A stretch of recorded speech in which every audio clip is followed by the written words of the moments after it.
Barakata Yahweh, Barakata Yahabushai, Bahasham, Rakahakodash, Barakatum. First and foremost, I want to give all praises, glory, and infinite honors to Yahweh, Bahasham, Yahabushai. Double honors to the apostles and elders, a great millstone who rule and teach well, and peace and salutations to you sincere Akim out there, pushing this word in truth and sincerity to the four corners of the globe. May you brothers endure until the end. This is the brother Ra'aya with another video, and I'm going to start it off in 2nd Esdras chapter 9, verse 1. He answered me then and said, Measure thou the time diligently in itself, which is exactly what the true men of the Lord, the prophets of the Most High, chiefly through GMS or Great Millstone, are doing, by watching the news and reading the scriptures and filtering the news through the scriptures, and then going out onto the highways and byways to preach this word, as well as putting up video epistles like this, not only letting the elect of the nation of Israel know of the times to come and what they need to do to stay in the good graces of their power, Yahweh Bahasham Yahabushai, to be protected during Jacob's trouble, but also to let 2/3 of the nation of Israel who are hard-headed and refuse to return unto their power, and you heathen nations know of the judgments of Jacob's trouble coming your way for all the wickedness that you've been committing on this planet. And when thou seest part of the signs past, which I have told thee before, then shalt thou understand that it is the very same time wherein the highest will begin to visit the world which he made, visit and punish you people on it for all the wickedness you've been committing. Verse 3, Therefore, when there shall be seen earthquakes and uproars of the people in the world, then shalt thou well understand that the Most High spake of those things from the days that were before thee, even from the beginning. For like as all that is made in the world hath a beginning and an end, and the end is manifest. And if you've got that spiritual eye salve, you can clearly see that the end is manifesting right before us. The end of this current age of the rulership of the heathen nations, chiefly of the Edomites, or the so-called white people, before the ushering in of the kingdom of heaven, where the true children of Israel, who are the so-called Negroes, Latinos, and Native Americans, will rule for eternity. And some of the signs to know that you're living in the end times, or the end of this current age of the rulership of the heathen nations before the ushering in of the kingdom of heaven, is as it says back in verse 3, Therefore, when there shall be seen earthquakes in diverse places, as it says in Matthew chapter 24, and earthquakes are happening damn near daily all across the planet, and uproars of the people in the world, which are also happening damn near daily all across the planet. And I've done recent videos on the uproars of the people in the world. You had that situation going on in South Africa, and then you had various protests for various reasons going on. And in this video, I'll be dealing with the uproars of the people and protests against these C-19 measures that are getting rolled out. Hey, people are starting to buck up to them in these European countries. And these measures are only going to get more draconian and eventually come to the United States of America. And the first clip I'll be going to dealing with the uproars of the people is on, let's see, Rupley's YouTube channel. France clashes with police as protesters rally against newly introduced C-19 restrictions. And it's getting especially draconian over there in France. The president recently passed measures that stated that people could face fines and jail time for not being able to show that they've been bitten, as we'll call it. And also there's a heavy push over there for mandatory bites and people's movements being heavily restricted for not getting mandatory bites or being able to show that you don't have the situation.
So with this clip, now let's go over to Australia to see the uproars of the people going on. Another clip from Rupley's YouTube channel. Australia, thousands march in Melbourne against new round of lockdowns.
We're getting bigger by the day.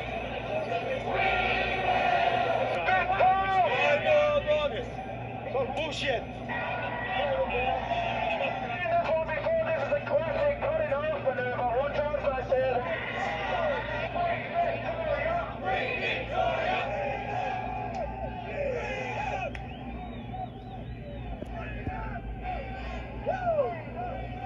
And it's not just in Melbourne, Australia, where there's a uproar of the people. People are also in an uproar in Sydney, Australia, and it got particularly heated over there between protesters and the police. Here's a clip from Reuters' YouTube channel. Anti-lockdown protests turn violent in Sydney. Protesters clashed with police during anti-lockdown demonstrations in Sydney, Australia on Saturday. Thousands of people, mostly maskless, gathered in defiance of public health orders amidst a growing COVID-19 outbreak. The protest turned violent fairly quickly as demonstrators threw potted plants, paint and water bottles at police officers and media, while others physically assaulted police horses. New South Wales Police Minister David Elliott announced the formation of a strike force to identify and charge those involved. Didn't the Biden administration talk about a door-to-door strike force to be implemented over here in the States to give people so-called accurate information on the situation and to convince them to get bitten? What we saw today were 3,500 very selfish bullheads.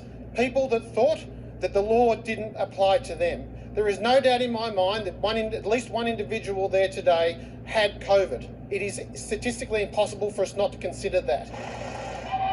New South Wales, Australia's most populous state and home to the country's most populous city, Sydney, has been 4 weeks into a lockdown to contain an outbreak of the virulent Delta variant of the coronavirus. We want freedom! At least 57 people were arrested at Sydney's protest, with many more expected to come. Whilst in the neighbouring state, Victoria, local media reported at least half a dozen were arrested in Melbourne. Now that's it with Australia. Let's go over to the uproars of the people going on in Italy. This is an article from shtfplan.com titled, Protests Erupt in Italy After New Health Passports Revealed. Thousands of people flooded the streets of Turin, a city located in northern Italy, Thursday evening to protest harsh government restrictions for unbidden citizens, dubbed the Green Pass. The Italian Prime Minister, Mario Draghi, told a press conference Thursday that the country will need to act and suppress another wave of C19 infections at a time the DV is spreading throughout Europe. The Green Pass, a digital certificate containing proof of immunization, will be necessary for anyone older than 12 to enter stadiums, museums, theaters, cinemas, exhibition centers, swimming pools, and gyms. And they've also got a similar green pass that's been implemented over in Israel. And then what did you have Fauci say recently?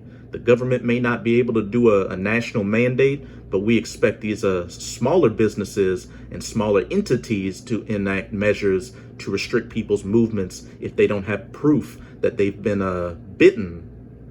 And also, they're talking about more restrictive measures coming to the United States pending the FDA approving the JABs.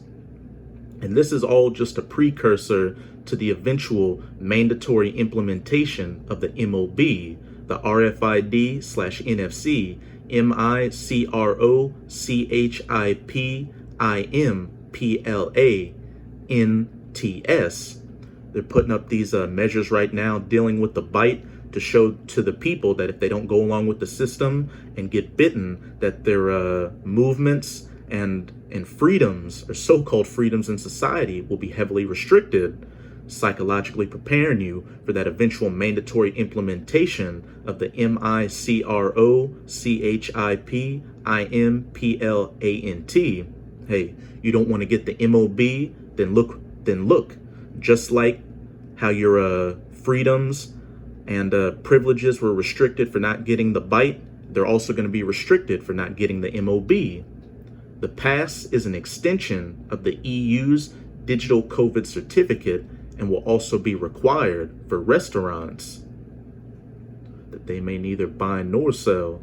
The updated version of the Bite Passport will begin on August 5th and didn't sit well with residents who see their freedoms whittled away by the government. This violation of freedom sparked a massive protest in Turin. As soon as the Italian government announced the introduction of the health passport, people took to the streets to protest. The images below are from Torino just now. The feeling in the streets is one of anger at the government's decision, the Twitter user said. From Ivan Kleber's Twitter page.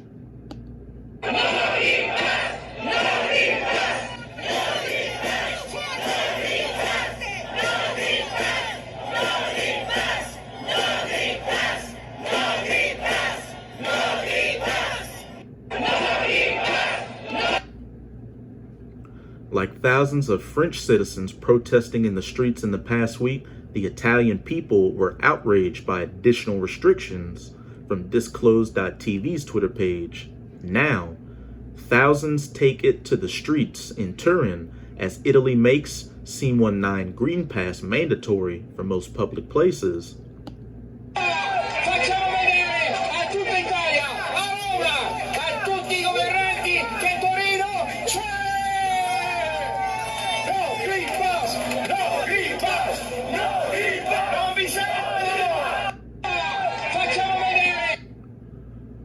The removal of C19 measures to restart European economies was widely hailed as a success. Still, the new DV is causing concern and giving politicians the optimal cover to implement more populist control via green passes.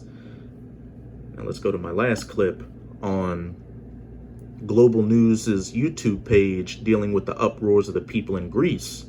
Greek police clash with protesters at rally against C19 bites in Athens.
So with that clip, back in 2nd Esdras chapter 9, verse 3, therefore, when there shall be seen earthquakes and uproars of the people in the world, for like as all that is made in the world hath a beginning and an end, and the end is manifest. And we can clearly see that people are in an uproar all across the planet, in an uproar against draconian measures that their governments are enacting. And this further plays into 2nd Esdras chapter 15, verse 16, for there shall be sedition among men. And when you go up into the definition for the word sedition, it means conduct or speech inciting rebellion against a ruling authority or monarch. And we can clearly see that these people in these different countries are in a seditious spirit, going against these measures that their governments are enacting and invading one another. They shall not regard their kings nor princes. And your modern day kings and princes are these political figures like your mayors, governors, senators, presidents, prime ministers, etc., etc., as well as the authorities such as the police and the military that uphold the system. And the course of their actions shall stand in their power. And these seditions among men and them not regarding their kings and princes are going to continue and get more violent as we get closer and closer to Yahushua HaMashiach, whom the world ignorantly refers to as so-called Jesus Christ's second coming. And it's especially going to be bad over here in the United States of America, which is biblically known as Babylon the Great, with all these guns laying around. We're living in some beautiful times, Akim, as we can clearly see. All the end time signs Yahushua told his disciples to look for to know that they were living in the end times and that his second coming was near are either in the process of taking place or taking place as we speak. So like we always tell you, sincere Akim out there, you should have all 10 toes down in this truth, pushing this word as hard as you possibly can to be protected from these calamities of Jacob's trouble and to make your calling and election sure and be of that elect number that's going to get beamed up onto the chariots for salvation and be the first fruits in the kingdom of heaven. So that's it with this video. And with this video, I hope you sincere Akim are edified. Just keep strong and keep pushing this word. We're almost out of this final wicked captivity of the heathen nations, chiefly of the Edomites. And as always, I'm going to say Abad Babal, Kwam Yasharala, and until next time, Shalom.